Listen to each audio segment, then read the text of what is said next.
Hello and welcome to today's episode of Daily Debrief brought to you by People's Dispatch. I'm Swastika, your host, and let's take a look at our first story. The Biden administration on Monday announced a partial lifting of sanctions on Cuba after a lengthy review of Cuba policy. Under new measures approved by the Biden administration, restrictions on family remittances, that are funds sent by the migrants in the US to family members in Cuba, and travel to the island will be eased. Under Barack Obama's presidency, easing of tensions had taken place between the two countries. However, under the Trump administration in 2017, a series of sanctions were imposed. Now let's go over to our correspondent Abdul Rahman. Abdul, this has been part of Biden administration's election manifesto. If you could tell us what are some of the measures that have been taken to ease the sanctions? Well, as Cuban foreign minister said, this is a limited move in right direction. Yeah. So we should see it in that context only. In 2017, when Trump imposed these restrictions, they were like this: all visits, family visits, what we generally call family unification programs, were stopped. The travel from Cuba to US, which basically Trump termed it as migration, any kind of travel, were completely stopped. Okay. And the remittances, there are a significant number of Cubans living in Florida and other parts of US. And they send the money to their family members, their relatives in Cuba. They were completely stopped, with the limited exception that they can send $1,000 in 3 months. That was the amount which was limited, claiming that the money going to Cuba is basically used for different kinds of quote-unquote terrorist funding, human rights violations, and so on and so forth. So when Biden administration came to power, he promised that these measures, which were first introduced by Obama administration when he was the vice president, will be resumed. So that is what he has done. This is very limited. Still, there will be restrictions. The visas which will be issued to Cubans willing to go to US will not be free completely. The remittances also, as per the announcement made by the US government, remittances also, when they are transferring, there will be a closer monitoring of it. That's what they have said in the statement. So I think it's a limited measure, of course, but still, nonetheless, it is a relief. Yeah. The fact that there are all these clauses, which is why it is limited in its scope. Yeah, exactly. In fact, if you could tell us a little bit of the US policy that it's been following against Cuba. Well, the history between the United States and Cuba is a history of imperialism and a subjective state. Since the Cuban Revolution, the US has imposed the strictest sanctions against a country, and the Cubans are suffering because of that. The claim is the Cubans are led by socialist regime, communist regime, and communism, as per the US understanding of it, is a threat to them. Of course, in fact, Cuba is listed as one of the countries which has sponsored terrorism, because Cuban government promotes socialist ideas in Latin America and in other parts of the world. So this is a clear case of imperialist subjugation of Cuba. The sanctions have basically led to all kind of trade embargo. There cannot be trade between Cuba and United States of America. Given the fact that this is the nearest country to Cuba, it would have been easier for both the Cubans and the US to trade with each other, and kind of economically benefit from each other, which has not been allowed, which has led to different kind of economic difficulties Cubans have been facing. In the UN, this is the one resolution which has been passed almost unanimously, except for the US and one or two of its allies opposing it. Each year since 1960s, there has been a resolution in the UN General Assembly which has been voted unanimously, almost unanimously, to lift those US sanctions. But US has refused to lift those sanctions, as I said before, because of the ideological reasons. But the basic reason is the imperialist country does not want socialism as an idea. Yeah. So let's see how this partial lifting really works out and plays out on ground. Thank you for joining us with those details, Abdul. We'll keep an eye on that story. Let's take a look at the latest developments around Sweden and Finland's bid for NATO membership. Now, Turkey's President Erdogan has confirmed Turkey's opposition to NATO membership for Finland and Sweden, shooting down a proposal by the Nordic countries to send delegations to Ankara to address the matter. Here, Turkey has accused the two bidding nations of harboring so-called terror groups, including Kurdistan Workers' Party, PKK, blacklisted by Ankara. We have been following this story closely. Let's bring in Prabir to tell us what are the implications of Turkey opposing the bid by the two Nordic countries to join NATO at this juncture with the war going on between Russia and Ukraine. Now, Prabir, if you could tell us, why is Turkey opposing Finland and Sweden's bid to enter NATO? This is a very important question, because I think given the context of a war in Ukraine, which involves Russia and Ukraine, but also NATO, that any expansion of NATO at this stage is something which every country should think seriously about. Because Russia has said a number of times before the war started that their basic issue was Ukraine's admission into NATO. Yeah. So here are two more countries wanting to join NATO while already there is a war on in which NATO is the central issue. So I think this is something which should have been, in any case, a major issue should NATO be expanding at this stage when already there is a war on because of that. Absolutely. Okay? Now, that of course is also how you look at NATO itself. Russia has said it is really aimed at us. That otherwise, why should a treaty organization, a military treaty organization exist in the world? It's not a defense organization. Who is wanting to attack European countries or the United States? It is an offensive military pact as it stands. Earlier, you could have argued the Soviet Union, there was the Soviet Union and its allies, and therefore the NATO could be argued, if at all, as a defensive pact. That no longer exists. So, expansion of NATO to Russia means it's directed at Russia. So that was the context within which you have to talk about the expansion of NATO. And it is a surprise that other countries did not object when Russia was saying again and again, both to European Union and to the United States as well as to Ukraine, that don't expand NATO any further. That would be a security risk for us. It's putting NATO troops and its missiles 5 to 7 minutes distance, missile distance, strike distance from Moscow. So this was something which would not be acceptable to Russia. The fact that it is in this context that Sweden and Finland are seeking entry into NATO, and there are NATO countries saying this is normal, as if it's a club in which you want to play some games, and therefore it's a question entirely of the club itself and nobody else should have a role in it. So I think it is good that at least Turkey has raised the issue, should Finland and Sweden be admitted to NATO at all. Technically, any country, if it objects, other countries cannot be admitted. Earlier, France and Germany had objected to expansion of NATO on Georgia and Ukraine, but they seem to have dropped that completely in this context. Yes.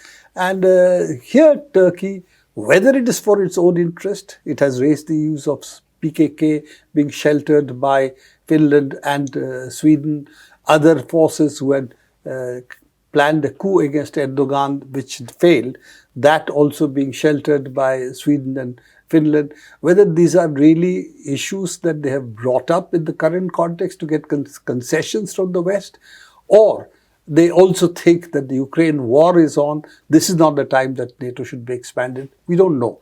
Because Turkey has been for some time, under Erdogan, playing both sides of the field. They have kept the relations with the United States and NATO, but they've also kept the relations with Russia. And they certainly have not been a firm NATO ally in the way that other European countries have been. So given that Turkey is playing an independent role in terms of foreign policy, how they see the relationship with Central Asia, Russia, as well as West Asia, I think in this context, Turkey has given up its European dream. It wants now to be a part of Asia, West Asia, Central Asia. It's looking at the Turkic-speaking countries. So I think the dynamics with Turkey has changed. And it is no longer what it was thought to be earlier, as a country which could be directed against Russia, and also the whole Russia's soft underbelly of the Caucasus, which is what it was used for when the Soviet Union was there, and also for some time after that. So that, I think, is the context in which Turkey is playing. Not very clear where they want to go, but clear that they have their own hand to play, and they're not going to succumb to whatever the United States and the European countries tell them to do. So let's then look at the two countries that are making the bid to enter NATO. What are the implications for NATO should these countries join the bandwagon, this club that you have called it? Also, contradictions of NATO with Russia, should this move happen? There's no question that the contradiction between NATO and Russia would sharpen if this happens, because NATO would take this to be another unkind gesture, making it very clear that encirclement of Russia is the objective of NATO. And this, therefore, would be another step which would alienate completely Europe from Russia, and Russia, therefore, would have to think about where its future lies, Central Asia, Asia. It becomes a European part of the Central Asia, Asian set of countries. So I think that in any case is an existential issue for Russia. But it is also clear that it is at a stage where they have already said they would take unkindly to the expansion of NATO, and they don't see any purpose of NATO except to see it as a military pact against itself, as an offensive military pact. NATO, of course, has intervened in various parts of the world. And it has intervened in various parts of the world after the fall of Soviet Union. So it cannot be said that it was fighting communism in different parts of the world. It has happened essentially, whether it's Iraq, whether it's Afghanistan, whether it's Libya, in various places, NATO and parts of NATO, not all of it, has been waging offensive wars. So in that sense, to see NATO as a defensive pact, as I have said, would be a mistake. Finland entering into NATO is a very big issue for Russia. Finland in 1948, if I'm not mistaken, has a neutrality treaty with the Soviet Union, which is inherited, of course, by Russia as a treaty, that they will remain neutral in the future. They have a 1,350 kilometer long border with Russia. It's a very large border. So if they enter NATO, then it's militarizing that border. If NATO wants to enter Finland, then of course Russia will have to militarize the 1,350 kilometer border. And it is also breach of a treaty, because that is the treaty Finland entered with Russia. Can they enter NATO without withdrawing from the treaty, which they haven't done? So these are all questions. But it is also interesting that Western European countries, which I'm going to include Finland as well as Sweden, that they see themselves now as a part of Western Europe, United States, North Atlantic as a basis of their unity. And this is really moving away from Eurasia as a landmass. And if you take Eurasia as a landmass, instead of integrating in that landmass, which is where its future might lie, they have said across the Atlantic is where our future lies. A lot of these are small countries in terms of size. China, Russia, or India are much larger. In fact, 10 of these European countries would probably fit into one of the largest provinces in India, the UP, for example. So they are really small. In Indian terms, they would not even be a state. So given that, I think that this future of Europe, integration under the American umbrella, seems to be the path most of the European countries are choosing. They're not choosing an independent existence for themselves, that Europe could unite also. It could also have trade with other parts of the world. So it's not a European unity that we are seeing. We're seeing a process of North Atlantic unity. And I think that is, for the world, not a very good thing. It is, in fact, militarizing this part of the world. It's also probably militarizing the economy. We have seen militarizing finance, dollar and euro sanctions on Russia, for example. So this weaponizing of finance, as well as the North Atlantic Treaty Organization, I don't think is a good sign for Europe. And I think we are going to see far more tensions rise in the world because of these kind of measures. No way of looking at peace at the moment, which is what Europe might need if it wants to keep out of this kind of future economic and financial issues as well.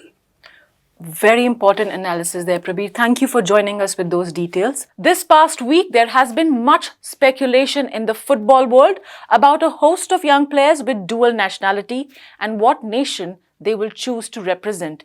It is a World Cup year. Qatar will host the FIFA Men's World Cup starting November, and several recently qualified teams are looking for the best of their diaspora to pick the nation of their origin over the nations of their birth.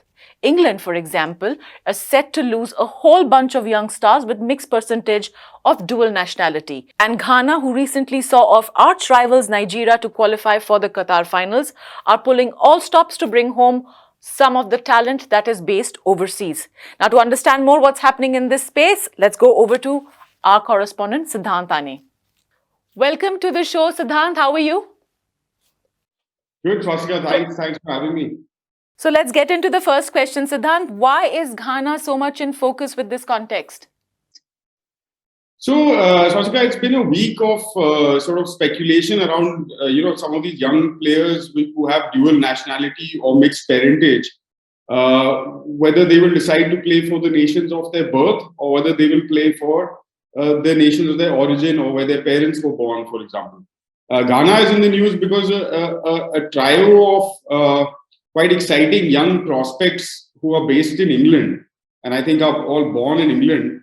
There's an Arsenal forward by the name of Eddie Nketiah, a Chelsea player called Callum Hudson-Odoi, and Tariq Lamptey, who plays at Brighton currently, if I'm not wrong. All three have some sort of Ghanaian lineage and therefore are eligible to play for Ghana at the upcoming World Cup, which will kick off in November in Qatar. So because it's a World Cup year, there's more of this speculation about who will choose which country, and obviously some of the smaller nations from an economic sense, the non-European nations, are keen to bring in some diaspora players who live and play in some of these leagues in Europe. Okay. So that's why so much of this focus on Ghana as far as the conversation right now is concerned. What's also interesting is that a new team management has come into place to lead Ghana to the World Cup. They recently qualified, pipping Nigeria to the post, actually. So among the two biggest African countries as far as football is concerned. So there is a former assistant coach of Borussia Dortmund, which is a fairly big club in Germany. He's been appointed the head coach of Ghana now. And along with Otto Addo is his name. He's also played for Ghana in the past, along with Chris Hutton, who has also Ghanaian lineage, as well as a Scandinavia-based coach by the name of Masudidi Damani. So because of this, quite high-profile coaching staff that's coming in, they're looking to bring in a new generation of talent and build what Ghana is looking forward to as a potential golden generation of male football players from that country. Okay. Also, Siddhant, are we actually seeing a sort of reversal of historic trends when it comes to footballers, nationalities, migration? It's a good question, Swastika, and a difficult one to answer. Unfortunately, I guess the short version of the answer is no. Because the way football is structured, at least the football economy, the way it's structured, it's still very much a Eurocentric kind of system. So, and because players also need to make a livelihood out of their sport, there is always the urge or the desire to go to Europe and play for clubs there. And in the past, we've seen several of these colonial or colonizers of the past, whether it's France or the Netherlands, Portugal. We've seen a lot of players who are not either born in those countries, they're born in the former colonies, or even in some cases current protectorates or various things like that, going in representing whether it's France, who won the World Cup last time round, or whichever country kind of they have dual nationality with.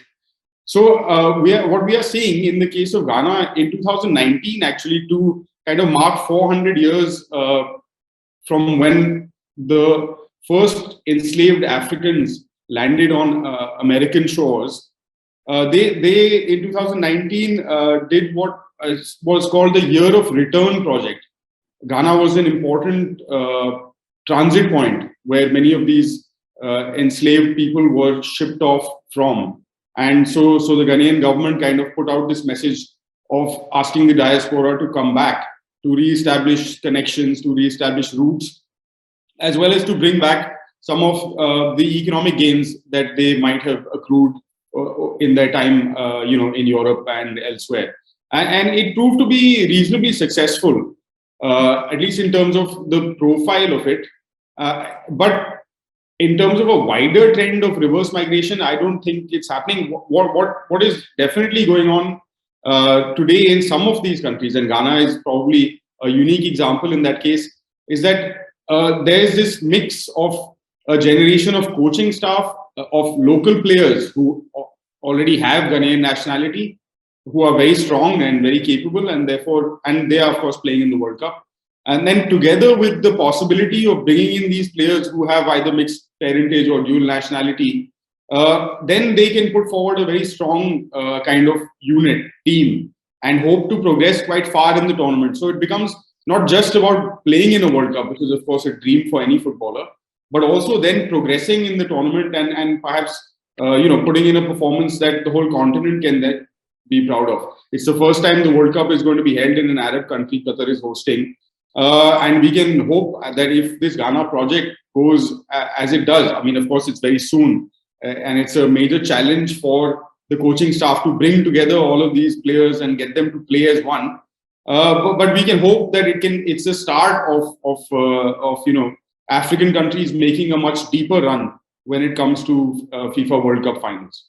Well, we do know you'll be following this story very closely, Siddhant. Thank you for joining us with those details. We'll keep coming back to you. Well, that's all that we have on our show, Daily Debrief. Do join us tomorrow to keep following on the latest international news. Do follow us on Facebook, Twitter, Instagram, and like and subscribe us on our YouTube channel.